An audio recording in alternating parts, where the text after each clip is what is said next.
اللہ اللہ حضرت عمر کا بیٹا مصر گیا، وہاں سے کمائی کر کے لایا، تجارت کرنے گیا، لاکھوں کا مال۔ کون سا باپ ہے دنیا میں جس کا بیٹا باہر سے پیسے لے کے آئے تو ابا تفصیل پوچھے کہ بیٹا کہاں سے کمائے، کہاں سے لایا، کتنے ملے، کیوں آئے؟ کون سا باپ تفصیل پوچھتا ہے؟ ابا تو کہتا ہے لا صحیح، اور تعریفیں کرتا ہے میرا بیٹا بڑی کمائی کرتا ہے۔ کبھی پوچھا ہے اس سے کہ ڈیوٹی صحیح دیتا ہے کہ نہیں؟ کبھی پوچھا ہے کہ تو ایمانداری کی روزی لاتا ہے کہ حرام کی کماتا ہے؟ یہ باپ کی ذمہ داری ہے، یہ اماں کی ذمہ داری ہے۔ پھر کہتا ہے بیماری کیسے آ گئی، پریشانی کیسے آ گئی؟ تو نے کبھی سوال کیا اپنی اولاد سے؟ حضرت عمر فاروق رضی اللہ تعالیٰ عنہ کا بیٹا مصر سے پیسے کما کے لایا تو جناب عمر نے بلایا، فرمایا بیٹے اتنی تو تیرے پاس راس ہی نہیں تھی، تھوڑے سے تو پیسے لے کے گیا تھا، اتنی کمائی کیسے ہو گئی؟ اتنے تو پیسے نہیں تھے صاحب، کہاں سے کمائی لائے؟ اس نے کہا ابا جی وہ جو میرے چچا ہے نا مصر کے گورنر، آپ کے دوست، انہوں نے میری مدد کی ہے۔ فرمایا جتنے لوگ گئے تھے سب کی ہے مدد اس نے؟ کہا نہیں صرف میری کی۔ فرمایا تیری کیوں کی؟ تیری کیوں کی؟ کہا حضور آپ کے دوست ہیں۔ فرمایا چپ کر، حضور انہوں نے مجھے اتنے پیسے دیے، میں نے کاروبار میں ڈالے تو نفع آیا تو میں ان کی رقم دے کے۔ فرمایا خاموش ہو جا، باقی جتنے لوگ گئے تھے سب کی مدد کی اس نے؟ کہا نہیں حضور صرف میری کی۔ فرمایا اس نے تیری مدد نہیں کی، اس نے خلیفہ کے بیٹے کی مدد کی، اس لیے کہ وہ خلیفہ کو اپنے حق میں نرم کر سکے۔ فرمایا آدھا مال تیرا ہے، آدھا مال غنیمت کا ہے، مال خزانہ کا ہے، مسلمانوں کا ہے، اس لیے کہ تو جو وہاں سے مال کما کے لایا ہے وہ اپنے باپ کے خلیفہ ہونے کی وجہ سے کما کے لایا ہے، لہذا رکھ ادھر۔ یہاں کہتے ہیں کدھر سے آیا، کیسے آیا، کون سا حساب دیں، کیا کریں؟ او بھائی حضرت عمر رضی اللہ تعالیٰ عنہ کا اپنی اولاد کے بارے میں یہ رنگ ہے۔ ایک جنگ سے نا خوشبو آئی، خوشبو بڑی مہنگی ہوتی تھی، عرب میں خوشبو آج بھی بڑی مہنگی ہے، وہ زیادہ استعمال کرتے ہیں۔ میری باتوں کی سمجھ آ رہی ہے میرے بھائیوں؟ بڑی مہنگی خوشبو تھی۔ جب وہ خوشبو آئی تو حضرت عمر نے کہا، گھر میں پہلے پہنچی حضرت عمر کے، چونکہ زیادہ عورتیں استعمال کرتی تھی گھر کے اندر خوشبو، مرد بھی لگاتے تھے۔ حضرت عمر نے اپنی بیوی سے کہا، آپ کی زوجہ تو تھی وہ بڑی خوشبو کو پسند کرتی تھی۔ حضرت عمر نے اپنی زوجہ سے کہا کہ خوشبو لاؤ، میں نے ایک عورت کی ڈیوٹی لگائی ہے، وہ خوشبو تول کے نا تو حصہ برابر صحابہ میں بانٹ دے گی۔ تو آپ کی زوجہ کہنے لگی کسی بی بی کی ڈیوٹی لگانے کی کیا ضرورت تھی، میں جو موجود تھی میں بانٹ دیتی ہوں تول کے حصہ برابر۔ آپ نے فرمایا نہیں تو رہنے دے، وہ فلانی بی بی بانٹے گی۔ کہا حضور میں نے بھی بانٹنی ہے، میرے پہ کچھ حق ہے؟ آپ نے فرمایا نہیں تو تفصیل نہ پوچھ، تو خوشبو دے دے، کوئی اور بانٹے گی۔ خاتون خانہ تھی نا، کہنے لگی نہیں مجھے بھی آج آپ کو بتانا ہی پڑے گا کہ کوئی جو بانٹ سکتی ہے تو میں کیوں نہیں بانٹ سکتی؟ زوجہ کہتی عمر نے بات کی تو میری چیخیں نکل گئی۔ حضرت عمر فرمانے لگے جب تو خوشبو بانٹے گی نا تیرے ہاتھوں کو بھی لگے گی، تیرے دوپٹوں کو بھی لگ جائے گی۔ اگر رب کریم نے مجھ سے سوال پوچھا کہ عمر خوشبو تو مسلمانوں کی تھی، تیری بیوی کے دوپٹے کو کیوں لگ گئی، تو میں اللہ کے حضور کیا جواب دوں گا؟ اگر اللہ نے یہ سوال کیا کہ تیری بیوی نے کیوں لگائی، وہ تو حصہ تھا مسلمانوں کا، تو نے تیری بیوی نے کیوں لگائی؟ تو فرمایا میں نہیں چاہتا کہ اللہ کے حضور مجھے اور تجھے باز پرس ہو، لہذا کسی اور کو بانٹنے دے۔ زوجہ روئی اور تڑپ کے کہنے لگی عمر مجھے لگتا ہے صبح قیامت بھی تیری بیوی ہونے کی وجہ سے اللہ مجھے جنت عطا فرما دے گا، تیری زوجہ ہونے کی برکت سے۔ بھائی یہ معیار رکھا، خدا کی قسم ایسا شخص تاریخ میں دوبارہ نہیں آیا۔ اتنا بڑا آدمی، اتنا بڑا شخص، اتنا بڑا آدمی، اور پھر رنگ یہ ہے کہ عمر 22 لاکھ مربع میل کا حکمران، 22 لاکھ، اور کھجور کے درخت کے نیچے مٹی کا ڈھیلا لے کے سو گئے ہیں، پرواہ کوئی نہیں، کوئی مسئلہ ہی نہیں۔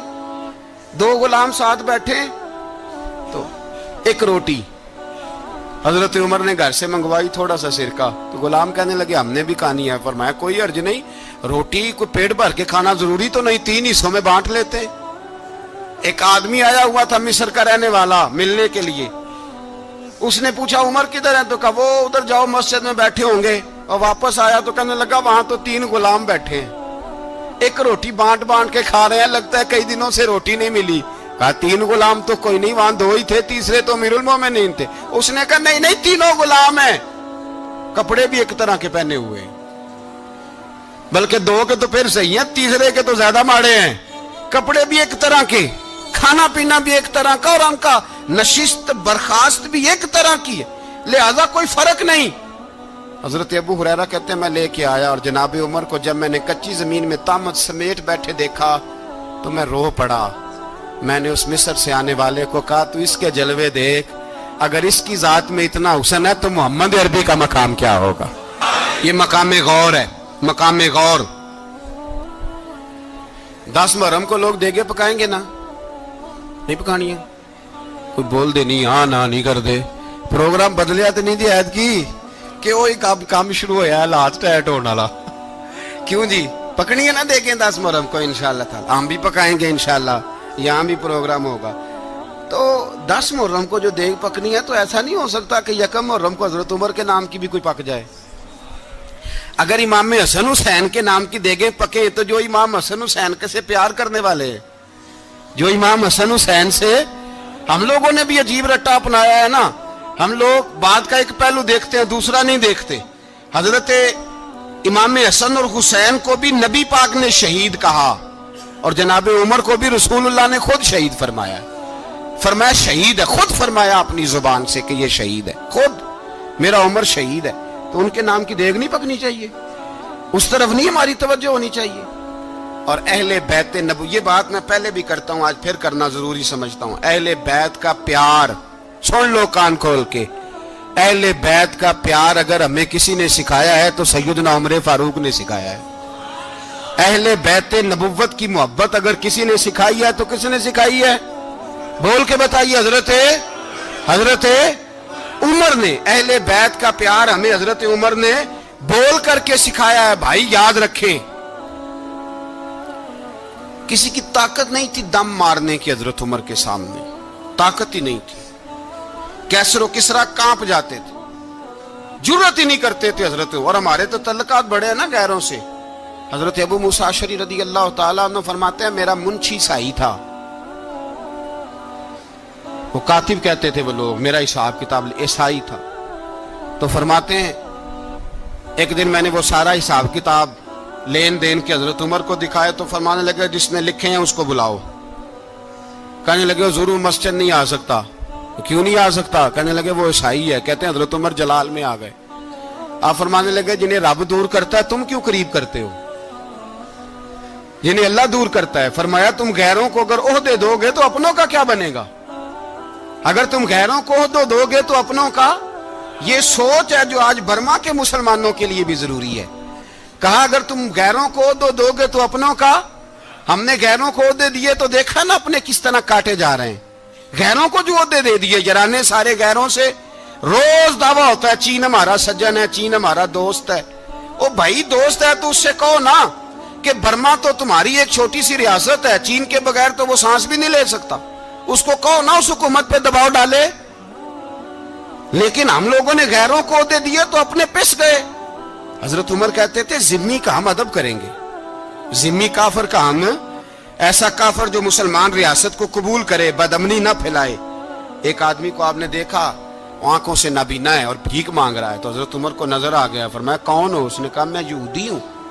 فرمایا بھیک کیوں مانگتے ہو؟ کہا جب تک تندرست تھا مسلمانوں کو جزیہ دیتا تھا, بوڑھا ہو گیا ہوں کیا کروں. حضرت عمر نے گھوڑے کی پشت پہ بٹھایا, کافر کو گھوڑے کی پشت پہ بٹھایا اور بٹھا کے مدینے لائے. حضرت علی شیر خدا وزیر خزانہ تھے. فرمایا علی اس کا وظیفہ جاری کرو. کہا یہ کون ہے؟ فرمایا یہ یہودی ہے لیکن یہ ہمیں جزیہ دیتا رہا, بوڑھا ہو گیا بیچارہ, بھیک مانگنے پہ مجبور ہے, ہماری حکومت کے اندر رہتا ہے, اس کا پورا وظیفہ جتنا خرچہ اتنا وظیفہ لگاؤ. حضرت علی کہتے ہیں میں وظیفہ لگا رہا تھا اور وہ میرے نبی کا کلمہ پڑھ رہا تھا, وہ رسول اللہ کا کلمہ پڑھ رہا تھا. یہ مزاج, یہ نہیں کہ کافر. حضرت عمر نے گورنروں کو خط لکھے تھے کہ زبردستی کسی کو مسلمان نہیں کرنا, جہاں ان کی عبادت گاہیں بنی ہو گرانی نہیں, کوئی مندر کوئی گرجا ضائع نہیں کرنا. اسلام سب کو جینے کا موقع دیتا ہے، پر بے ایمانو، ظالموں، بدذاتوں، تمہیں یہ کہتا ہے کہ ہم تمہیں جینے کا موقع دیتے، تم بھی مسلمانوں کو جینے کا موقع دو۔ یہ جہاں بستے ہیں، جہاں رہتے ہیں، انہیں وہاں جینے کا موقع دو، انہیں بھی اللہ اکبر کہنے کا موقع دو، انہیں بھی قرآن پڑھنے کا موقع دو، انہیں بھی رسول اللہ پر درود پڑھنے کا موقع دو۔ ہمارے ملک میں عیسائی اپنی مرضی سے کھلے عام تبلیغ کرتے ہیں، یہاں تو چینل چلائے ہیں عیسائیوں نے۔ کسی مذہبی جماعت نے کبھی جلوس نکالا ہے کہ عیسائیوں کا چینل بند کرو؟ بولے نکلا ہے کہ نہیں نکلا؟ کتنے ظلم کی بات ہے۔ ہم جب غیر کو اتنا تحفظ دیتے ہیں، اتنا تحفظ دیتے ہیں،